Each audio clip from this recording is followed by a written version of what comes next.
Hello guys, सबैजनालाई स्वागत छ। आज पनि म एउटा नयाँ भ्लग भिडियो लिएर उपस्थित भइसकेको छु। आज म नेपालकै पहिलो स्याङ्जा जिल्लाको अर्जुन चौबारी गाउँपालिकामा अवस्थित नवग्रह मन्दिरमा चाहिँ जाँदैछु। नवग्रह मन्दिर हेलुबाट चाहिँ 9 किलोमिटर चाहिँ देखाएको छ। फर्स्ट टाइम जाँदैछु, कति छ बाटो कस्तो छ अपडेटहरू चाहिँ म यही भिडियो मार्फत तपाईहरुलाई जानकारी गराउनेछु। Okay, let's tune.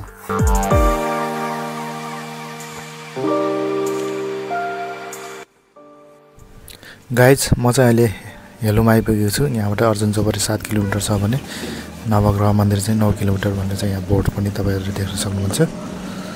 अब यहाँबाट अर्जुन चौबारीसम्मको भ्लग चाहिँ तपाईहरुले मेरो भिडियोमा पहिल्यै चाहिँ मैले राखिसकेको छु। त्यहाँसम्म चाहिँ भिडियो बनाउँदैन, एकैचोटि म अर्जुन चौबारी पुगेर चाहिँ यहाँहरुलाई भिडियो देखाउने छु।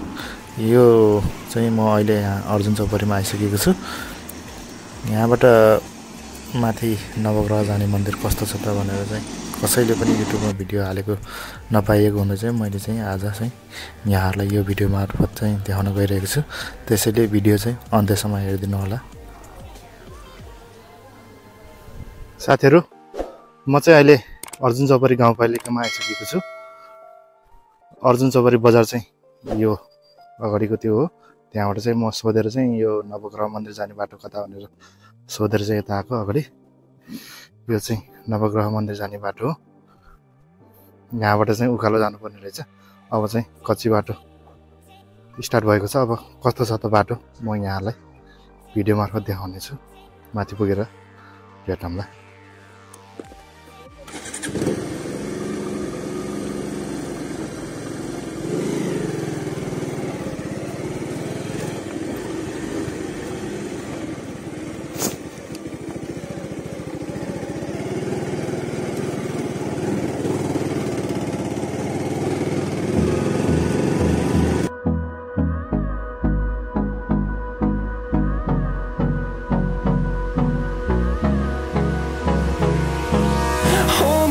Till I get up, time is barely on our side.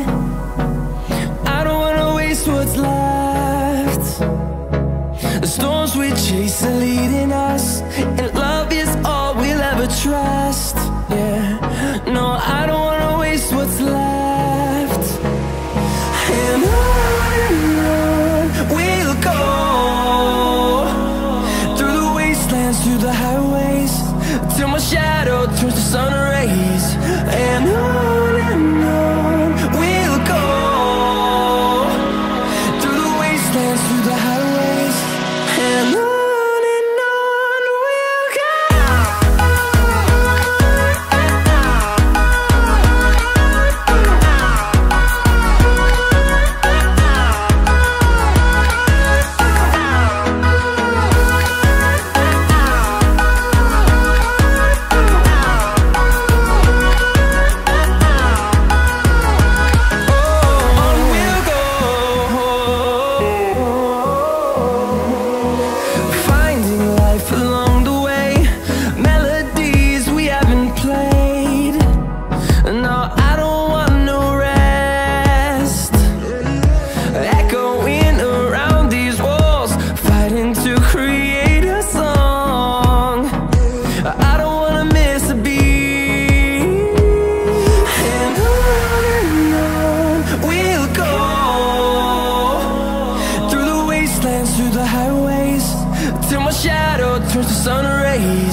सबै कुरा देखाउने छु।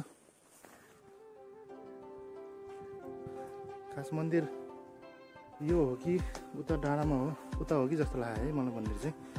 यो चाहिँ यहाँ पनि मन्दिर चाहिँ रहेछ। खास नवग्रह मन्दिर चाहिँ उता पारि होला। पहिला यता जाउँ अनि त्यस पछाडि उता जानु पर्ला।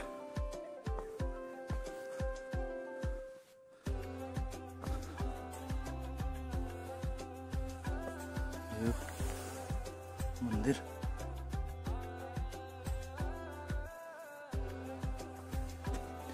यहाँबाट दरुङखोला बजार उता अगाडिबाट देखिन्छ होला।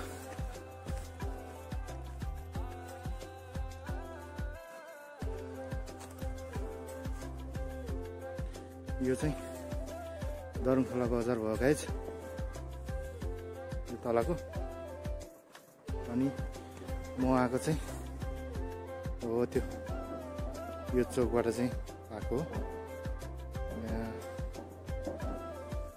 यो तलबाट यहाँ डाँडासम्म आउनको लागि 2 किलोमिटर चाहिँ कच्ची बाटो पर्दो रहेछ।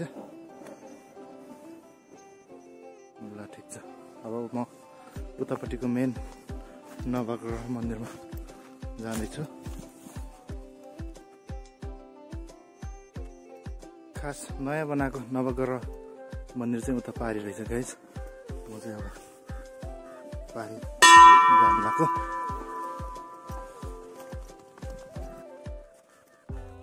स्कुल छ, यो चाहिँ स्कुल रहेछ श्री भवानी आधारभूत विद्यालय अर्जुन चौधरी गाउँपालिका वडा नम्बर 1 सिमलचौर।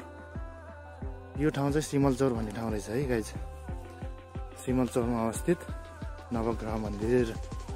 खास आउने चाहिँ यहाँबाट रहेछ होइन, यो के यहाँबाट आएर त्यहाँबाट निस्कने। त्यहाँबाट तपाईँले हनुमानको पूजा गर्नुहुन्छ।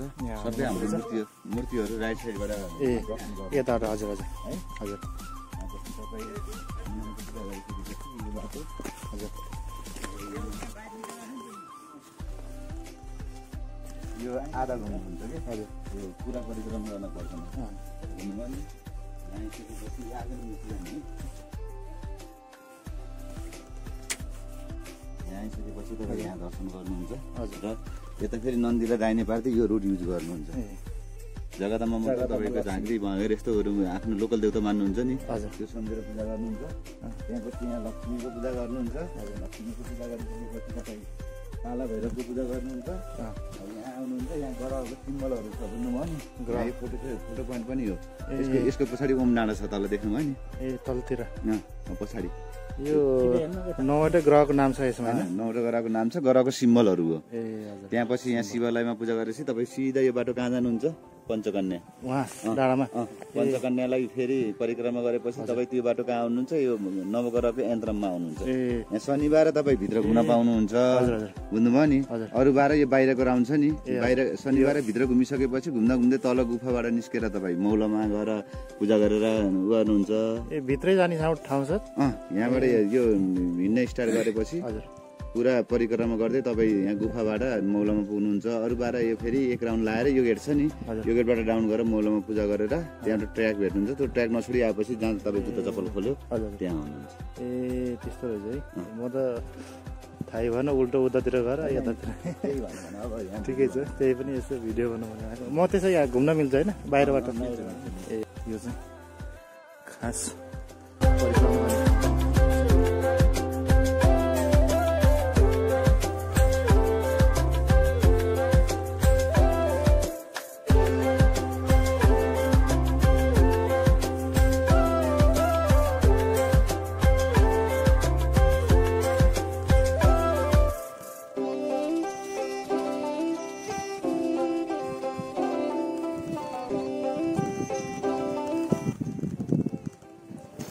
नवग्रह